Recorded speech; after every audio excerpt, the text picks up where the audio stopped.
महाराष्ट्र में नगर निकाय चुनाव से पहले शिवसेना, उद्धव गुट और महाराष्ट्र नवनिर्माण सेना के एक होने की खबरें जोर पकड़ रही हैं। उद्धव ठाकरे और उनके चचेरे भाई राज ठाकरे मुंबई पर दबदबा कायम करने के लिए हाथ मिला सकते हैं, इसकी पूरी संभावनाएं दिख रही हैं।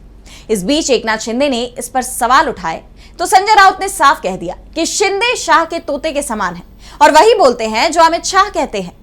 तो संजय राउत ने किस तरह खोली एकनाथ शिंदे की पोल, आप भी सुनिए। ऑपरेशन सिंदूर को लेकर एकनाथ शिंदे क्या आवाज़ उठा सकते हैं? उनका क्या आवाज़ है?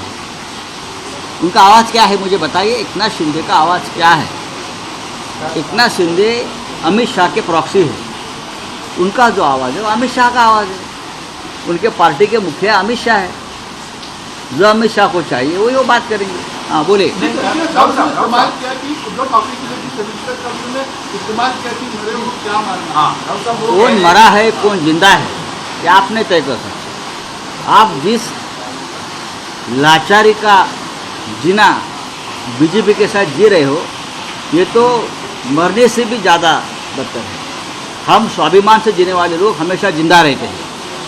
महाराष्ट्र के लिए, देश के लिए, मराठी मानुष के लिए, हिंदुत्व के लिए हमारा संघर्ष है और जो संघर्ष करता है वो कभी मरता नहीं। उद्धव ठाकरे कहते हैं कि एकनाथ शिंदे कहते हैं कि उद्धव ठाकरे इस बार राज ठाकरे से हाथ मिलाने के लिए उतावले हो गए। अच्छा है उतावले तो आपको क्या तकलीफ है क्या? एक भाई भाई से हाथ मिलाता है तो आपको कुछ जलन हो रही है।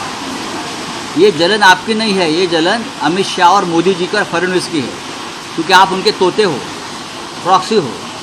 अगर दो भाई एक दूसरे के साथ हाथ मिलाते हो तो आपको क्या तकलीफ है बेटा? क्या है? आप क्या चाहते हैं कि घर टूटे रहे, भाई भाई अलग रहे? यही आपकी राजनीति है। ये अमित शाह जी की राजनीति है, ये मोदी जी की राजनीति है, ये फडणवीस की राजनीति है। लेकिन इस बार शिंदे हो या उद्धव ठाकरे फिल्मी डायलॉग बाजी ज़्यादा दिख रही है। एक तरफ उद्धव ठाकरे कह रहे हैं कि कम ऑन फिल्मी, तो दूसरी जगह एकनाथ शिंदे कह रहे हैं कि मरे हुए को क्या मारना।